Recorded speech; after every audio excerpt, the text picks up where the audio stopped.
ഇന്ന് ഉദ്ധം സിംഗ് ബലിദാന ദിനം. ഇന്ത്യൻ സ്വാതന്ത്ര്യ സമര ചരിത്രത്തിലെ ജ്വലിക്കുന്ന ഓർമ്മ.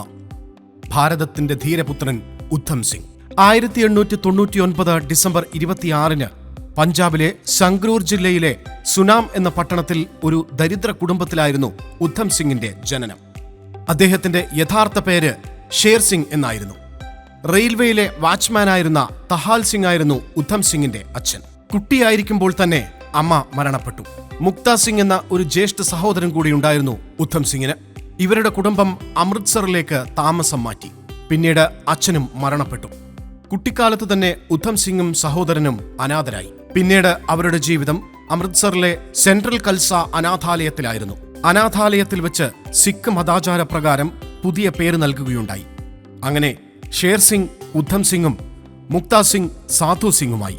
1917 ഉദ്ധം സിംഗിനെ തനിച്ചാക്കി സാധു സിംഗും ഈ ലോകത്തിൽ നിന്ന് വിട പറഞ്ഞു. ഉദ്ധം സിംഗിനെ ഏറ്റവും കൂടുതൽ സ്വാധീനിച്ച വ്യക്തി ഭഗത് സിംഗ് ആയിരുന്നു. അദ്ദേഹത്തിന്റെ വിപ്ലവ സംഘവും ആശയങ്ങളും ഉദ്ധം സിംഗിനെ സ്വാധീനിച്ചു.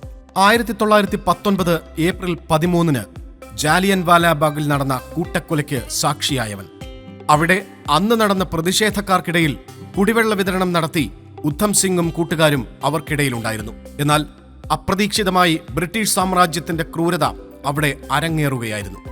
ജനറൽ മൈക്കിൾ ഒ ഡയർ തന്റെ 150 സായുധ സേനകളോടൊപ്പം അവിടെ എത്തുകയും യന്ത്രത്തോക്കുകൾ കൊണ്ട് നിരായുധരായ മനുഷ്യർക്ക് നേരെ വെടിയുതിർക്കുകയും ചെയ്തു. ഇതിന് നേതൃത്വം കൊടുത്തത് അന്നത്തെ പഞ്ചാബിലെ ജനറലായിരുന്ന മൈക്കിൾ ഒ ഡയർ ആയിരുന്നു.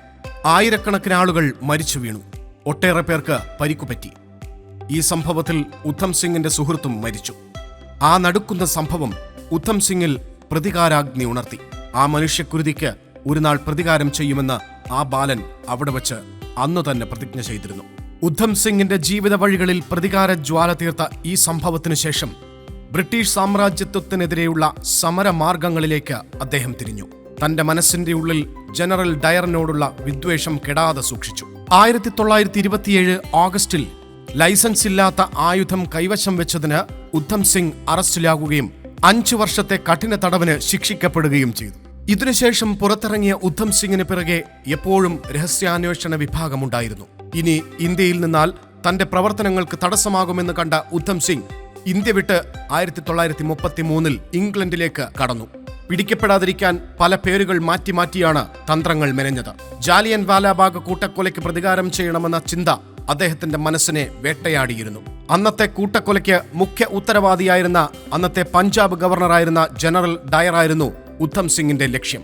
1940 മാർച്ച് 13 ലണ്ടനിലെ കാസ്റ്റൺ ഹാളിൽ ഈസ്റ്റ് ഇന്ത്യ അസോസിയേഷനും സെൻട്രൽ റോയൽ സൊസൈറ്റിയും ചേർന്ന് ഒരു പരിപാടി സംഘടിപ്പിച്ചിരുന്നു. ആ പരിപാടിയിൽ ജനറൽ മൈക്കിൾ ഒ ഡയറും ഉണ്ടായിരുന്നു. ഇന്ത്യയിലെ തന്റെ പ്രവർത്തനങ്ങളെക്കുറിച്ച് വിവരിക്കാനാണ് ഡയർ എത്തിയത്. ഉദ്ധം സിംഗ് അവിടെ എത്തുകയും തന്റെ കയ്യിൽ കരുതിയിരുന്ന പുസ്തകത്തിനുള്ളിൽ ഒളിപ്പിച്ചിരുന്ന റിവോൾവർ ഉപയോഗിച്ച് പ്രസംഗിക്കാൻ എഴുന്നേറ്റ ഡയറിന് സമീപം നേർക്കുനേർ എത്തി വെടിയുതിർക്കുകയും ചെയ്തു. വെടിയേറ്റ മൈക്കിൾ ഒ ഡയർ ഉദ്ധം സിംഗിന് മുൻപിൽ നിലം പതിച്ചു. ജാലിയൻ വാലാബാഗ് ദുരന്തത്തിന് കാരണക്കാരനായവന്റെ മരണം ഉദ്ധം സിംഗ് കണ്ടുനിന്നു. യോഗം അലങ്കോലമായി. എന്നാൽ അവിടെ നിന്നും രക്ഷപ്പെടാൻ മാർഗങ്ങളുണ്ടായിരുന്നെങ്കിലും ധീരനായ ഉദ്ധം സിംഗ് അവിടെ വെച്ച് അറസ്റ്റ് ചെയ്യപ്പെട്ടു. കൊലപാതക കുറ്റത്തിന് 1940 ജൂൺ 4 ഓൾഡ് ബെയിലിലെ സെൻട്രൽ ക്രിമിനൽ വിചാരണ കോടതിയിൽ ഹാജരാക്കിയപ്പോൾ ജഡ്ജി പേര് ചോദിച്ചു. തന്റെ പേര് റാം മുഹമ്മദ് സിംഗ് ആസാദ് എന്നാണ് അദ്ദേഹം പറഞ്ഞത്. ഇന്ത്യ ഒന്നാണെന്നും തന്റെ പോരാട്ടം ബ്രിട്ടീഷ് സാമ്രാജ്യത്തിനെതിരെയാണെന്നും നമുക്ക് വേണ്ടത് സ്വാതന്ത്ര്യമാണെന്നും അദ്ദേഹം പറഞ്ഞു. ഡയറിനെ കൊന്നത് ന്യായയുക്തമാണ്. അദ്ദേഹം അത് അർഹിക്കുന്നു. ഞാൻ എന്റെ പ്രതിജ്ഞ നിറവേറ്റിയിരിക്കുന്നു.